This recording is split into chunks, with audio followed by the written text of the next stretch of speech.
ಉತ್ತಮ ಮಳೆ ಆಯಿತು, ಒಳ್ಳೆ ಬೆಳೆ ಬಂದಿದೆ, ನಮ್ಮ ಜಲಾಶಯಗಳೆಲ್ಲ ತುಂಬಿದ್ದಾವೆ. ರೈತ ಸಮುದಾಯದಲ್ಲಿ ಹರ್ಷವನ್ನು ಕಾಣಲಿಕ್ಕೆ ಸಾಧ್ಯ ಆಗ್ತದೆ. ಅದರಂತೆ ಯುವ ಸಮೂಹದಲ್ಲಿಯೂ ಕೂಡ ನಾವು ಹರ್ಷವನ್ನ ನೋಡಲಿಕ್ಕೆ ಸಾಧ್ಯ ಆಗ್ತದೆ.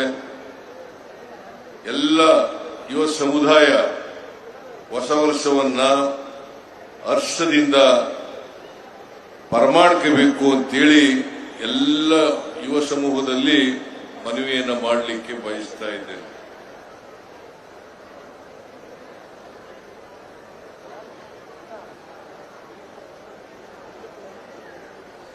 ಈ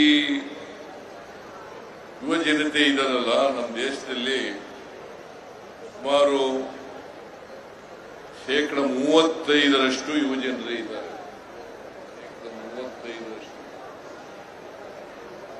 ಅವರೇ ನಮ್ಮ ದೇಶದ ಆಸ್ತಿ.